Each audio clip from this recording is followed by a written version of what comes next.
এক ভাই লিখেছেন গ্যান্ডারিয়া থেকে যে মোহতারাম, আয়াতুল্লাহ আলী খামেনি রহিমাহুল্লাহ তিনি তো মারা গিয়েছেন প্রায় 130 দিন আগে। তো এই যে 130-31 দিন পরে তার জানাজা হচ্ছে, ইসলামী শরিয়া এই ব্যাপারটাকে কিভাবে দেখে? আর এ ব্যাপারে আসলে বিধান কি, যে জানাজা দ্রুত করা উচিত নাকি এভাবে ফ্রিজিং করে একটা নির্দিষ্ট সময় করলেও কোনো সমস্যা থাকে না? খুবই ইম্পর্টেন্ট একটা বিষয়। আয়াতুল্লাহ আলী খামেনির যে জানাজা নিয়ে আজকে প্রশ্নটা এসেছে, গ্যান্ডারিয়া থেকে এক ভাই করেছেন। দেখেন, রাষ্ট্রীয় নায়ক হোক, বড় লিডার হোক, অথবা সাধারণ কোনো মানুষ হোক, আল্লাহর হাবিব সাল্লাল্লাহু আলাইহি ওয়াসাল্লাম হাদিস হচ্ছে মানুষ যখন মারা যায় তাকে দ্রুত দাফন কাফনের ব্যবস্থা করার কথা। এখন আয়াতুল্লাহ আলী খামেনিকে কেন 131 দিন পরে জানাজা দেওয়া হচ্ছে? বাংলাদেশ থেকে দেখলাম এনসিপির নেতারা গিয়েছেন, জামাত ইসলামের বড় বড় লিডাররা গিয়েছেন, স্পিকার গিয়েছেন, সারা পৃথিবী থেকেই কিন্তু এইভাবে মানুষ এসেছেন। মূল কারণটা কি, যে কেন এত সময় কালক্ষেপণ করা হলো? মূলত 3টা কারণ পাওয়া যায়। মানে আমি তাদের আর্টিকেলগুলো পড়লাম, ওই দেশের পত্রপত্রিকা, যে কি কারণ। আপনারা দেখেছেন যে যুদ্ধের প্রথম সময়ে কিন্তু আয়াতুল্লাহ আলী খামেনি তিনি শহীদ হয়েছেন ওই যে আমেরিকা এবং ইসরায়েলের আঘাতে। এখন উনি শাহাদাত বরণ করার পরে তারা কিন্তু যুদ্ধাবস্থায় প্রবেশ করেছিল। তো যেহেতু একজন রাষ্ট্রনায়ক, প্রসিদ্ধ রাষ্ট্রনায়ক তাদের, এখন সে সময় যদি জানা যায় এবং দাফন কাফন করতে পারতেন, কিন্তু বিশ্ব লিডারদের সেখানে অংশগ্রহণ করাটা সম্ভব হতো না। বৈশ্বিক লিডাররা যেমন বাংলাদেশ থেকে গিয়েছে, এরকম সারা পৃথিবী থেকে মানুষ আসছে। তো এই একটা কারণে কিন্তু জানাজা দেরি করা হয়েছে, যেহেতু তারা যুদ্ধাবস্থায় ঢুকে গিয়েছিল।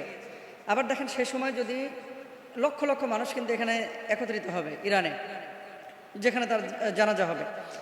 এখন এখানে 10 লক্ষ মানুষ একত্রিত হলো, উপর থেকে বোম্বিং করা হলো, লক্ষ লক্ষ মানুষের কিন্তু প্রাণের বিনাশ ঘটতো, হানি ঘটতো।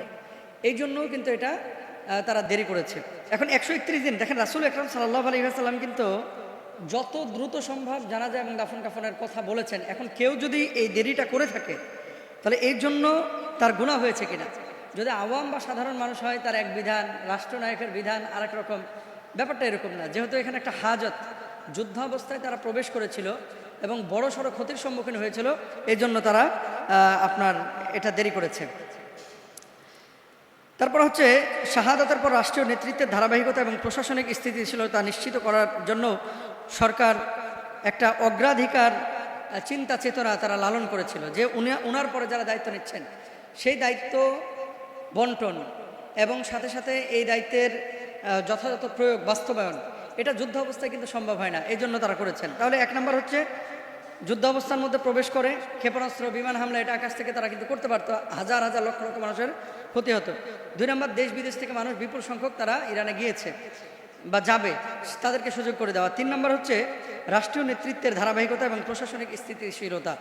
এই 3টা কারণে মূলত 131 দিন পরে জানাজার নামাজ হচ্ছে। এখন আপনারা যারা আমেরিকায় থাকেন, কানাডায় থাকেন, দেখেন এই বিষয়টা আয়াতুল্লাহ আলী খামেনিকে লক্ষ্য করে ঢালাওভাবে জায়েজ করার কিন্তু সুযোগ নাই। যত দ্রুত সম্ভব এটা দাফন কাফন করে দেওয়া, এটা হচ্ছে নবীজি সাল্লাল্লাহু আলাইহি ওয়াসাল্লামের আদেশ এবং সুন্নাহ। আরেকটা বিষয় আপনাদেরকে বলি, যে এই জানাজাকে কেন্দ্র করে সারা পৃথিবীর মুসলমানদের ভিতরে একটা সফট কর্নার তৈরি হয়েছে। সবাই কিন্তু ঐক্যের কথা বলছি, সবাই ভালোবাসা মায়া দেখাচ্ছি, তারা আবার বাংলাদেশে এসে বা নিজ দেশে গিয়ে কিন্তু ইনফিরাতি ছোট ছোট বিষয় নিয়ে বিভাজন তৈরি করছে। এজন্য আসলে মুসলমানদের ওয়ান উম্মাহ কনসেপ্ট অ্যাকসেপ্ট করা উচিত। 2 নম্বর, সারা পৃথিবীর মুসলমানরা একটা দেহের মতো, এটাই ভাবা উচিত। আল্লাহ আমাদেরকে বুঝদান করুক। আয়াতুল্লাহ আলী খামেনি রহিমাহুল্লাহকে তারা ভুল ত্রুটি ক্ষমা করে আল্লাহ মাফ করে দেন, আমিন। আচ্ছা, এরপরে যে প্রশ্নটা, যে মোহতারাম, পরিকল্পিতভাবে হিল্লা বিয়ে করা যায় কিনা? 2 নম্বর বিষয়, হালালা সেন্টার সম্পর্কে আপনাদের কোনো কথা শুনতেছি না। 3 নম্বর আরেকটা বিষয় লিখেছেন, যে এই হালালা সেন্টারে যারা মুহাল্লিল অথবা মুহাল্লাল হইতে চাচ্ছে, এদের ব্যাপারে আসলে ইসলাম কি বলে? নাউযুবিল্লাহ, আসলে ইসলামটাকে শেষ করার জন্য কতভাবে যে চক্রান্ত, ষড়যন্ত্র এবং বদমাইশি হয়, এটা আসলে বাংলাদেশ আর আফ্রিকার কিছু দেশেই সম্ভব। মধ্যপ্রাচ্যে বা ইউরোপে আসলে ইসলামের বিরোধী যারা, তারা কিন্তু ইসলামের এত ক্ষতি করে না। তারা জানে যে আমি কাফের, বেঈমান, আমি ইসলামের বিপক্ষে কথা বলবই। কিন্তু মুসলমান হয়ে শরিয়ায় যে বিষয়টাকে নিষিদ্ধ, সেই বিষয়টাকে, ভাই আপনি একটা হারাম কাজ করতেছেন, নিজে ব্যক্তিগতভাবে করেন, সেটা নিয়ে আমার কোনো সে নাই, এটা আপনার একান্ত নিজস্ব ব্যাপার। আমরা সতর্ক করব, আপনি মানলে মানেন, না হলে না মানেন, এটা একটা একান্ত ব্যক্তিগত ব্যাপার। কিন্তু হারাম কোনো বিষয়কে আপনি হালালভাবে, হালাল ফ্রেমে নিয়ে আপনি আরও 10 জন মানুষকে এখানে অ্যাট্রাক্ট করে, আরও 10 জন মানুষকে সম্পৃক্ত করে আপনি তাদেরকেও জাহান্নামে নেবেন, এটা কিন্তু আমরা মানব না, এটা আমরা মানতে পারি না। এখন হালালা সেন্টার বা এই যে হিল্লা বিয়া, এটা কি ইসলামী শরিয়ায় এভাবে কি যায়? যেভাবে কৌশল অবলম্বন করে মানুষ যে 3 তালাকের পরে, প্রথমত আপনাকে বুঝতে হবে যে এটা কি, মানে তালাক 1 তালাকের পরে যদি আপনার এই তুহুরের মধ্যে যদি ফিরিয়ে নিয়ে আসেন তাহলে তো মেলামেশা করলে ওই তালাক ভেঙে যায়। 2য় তালাকের পরে আপনি নিয়ে আসতে পারেন। 3 তালাক বা স্থায়ী তালাকের পরে যদি আপনি ফিরিয়ে না নিয়ে আসেন, ধরেন একেবারে পরিপূর্ণভাবে স্থায়ী বিচ্ছেদ হয়ে গেছে, বিচ্ছেদ হয়ে যাওয়ার পরে এখন কোনো কারণে আবার ওই স্ত্রীকে আপনি নিতে যাচ্ছেন, তো ডাইরেক্ট নিতে পারবেন না। কি করতে হবে? যে আরেকজন মানুষের সাথে তার যদি বৈবাহিক সম্পর্ক স্থাপিত হয়, সেখানে যদি মেলামেশা হয়, এরপরে স্বাভাবিক প্রক্রিয়া যদি সে তাকে তালাক দেয়, তাহলে প্রথম স্বামী আবার তাকে বিয়ে করতে পারবে। কথা বুঝছেন?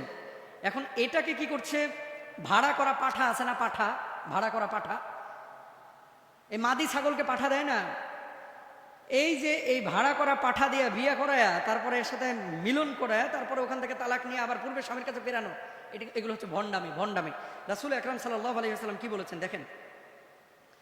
আল্লাহ রাসূল সাল্লাল্লাহু আলাইহি ওয়াসাল্লাম বলছেন, লাআনাল্লাহুল মুহাল্লিলা ওয়াল মুহাল্লালা লাহু, অর্থাৎ যে ব্যক্তি হালালা করে এবং যার জন্য হালালা করা হয়, উভয়ের ওপরে আল্লাহর লানত।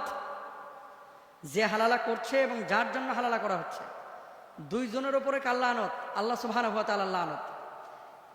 2 নম্বর হাদিস দেখেন, আল্লাহ উখবিরুকুম বিত্তাইসিল মুস্তাআর, ক্বালু বালা ইয়া রাসূলুল্লাহ, ক্বালা হুয়াল মুহাল্লিলু, লাআনাল্লাহুল মুহাল্লিলা ওয়াল মুহাল্লালা লাহু।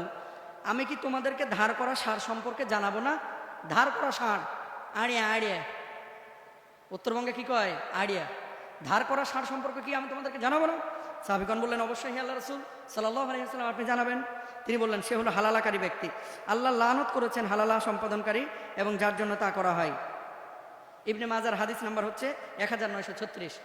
এবার যে সমস্ত বদমাশ লম্পটগুলো এই সমস্ত কাজগুলো করাচ্ছে, আমার কাছে মনে হয় এগুলো ফেক আইডি দিয়ে করে। কারণ প্রকাশ্যে কোনো মেয়ে বা কোনো ছেলে এই ধরনের কাজ বাংলাদেশে অতীতে সাহস করে নাই। আপনারা জানেন যে বিদেশ থেকে অনেকে ফেসবুক পেজ খুলে বিভিন্ন হুজুরদের নামে ফটোকার্ড বানায় উল্টাপাল্টা কথা বলে। আবার অনেক সময় উল্টাপাল্টা মেসেজ আপনারা দেখেন যে ফেসবুকে বিভিন্নভাবে কিন্তু এখন ক্রাইম হচ্ছে।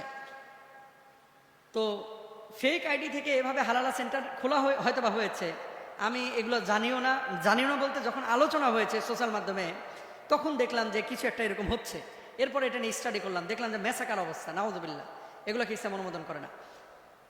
আর আরেকটা বিষয়, এই হালালা সেন্টারের মানে আপনার মুহাল্লিল হওয়ার জন্য, হালালা সেন্টারের মুহাল্লিল হওয়ার জন্য, মানে ওই পাঠা হওয়ার জন্য, ষাঁড় হওয়ার জন্য যারা ফর্ম পাঠিয়েছে বা বায়োডাটা পাঠিয়েছে, এদের জন্য এক বুক আফসোস যে এরা আসলে কেমন মানুষ। না সোশ্যাল মাধ্যম বুঝে, একজনের সিভি বায়োডাটা চিনি না জানি না, মুহাল্লিল হওয়ার জন্য পাঠিয়ে দিলাম। মানে এগুলো হচ্ছে জেনা করার জন্য, আকাম করার জন্য এই সিভিগুলো পাঠিয়েছে। বড় বড় হুজুরকেও দেখলাম, সাধারণ মানুষকে দেখলাম। যদি সত্য হয়ে থাকে, এগুলো তো ফটোকার্ড বানায়ও তো অনেকে সিভি বানায় ফেলতে পারে। যদি সত্য হয়ে থাকে, এই সমস্ত বদমাশগুলোকে কোনো প্রতিষ্ঠানে নিয়োগ দিয়েন না। কারণ এদের কাছে আপনার সন্তান নিরাপদ না, এদের কাছে আপনার ছেলে মেয়ে নিরাপদ না, এদের কাছে আপনার মেয়েকে যদি বিয়ে শাদী দেন, এই বদমাশ বিয়ের পরও দেখবেন যে এরকম আকামের জন্য আরেক জায়গায় তালাশ করে বেড়াবে। জেনাকাররা যেরকম বদমাশ, এগুলো কিন্তু সেরকম বদমাশ। এই জন্য বি কেয়ারফুল। কোনো ধরনের এই সমস্ত কাজ এগুলো ইসলাম অনুমোদন করেন। আল্লাহ তাআলা আমাদেরকে বোঝার তৌফিক দান করুন। আসসালামু আলাইকুম। আমাদের এরকম ভিডিও পাওয়ার জন্য অবশ্যই আমাদের চ্যানেলটিতে একটি লাইক দিবেন, চ্যানেলটি সাবস্ক্রাইব করে আমাদের পাশেই থাকবেন। কমেন্টে বলে যাবেন আপনারা কীরকম ভিডিও চান আপনারা।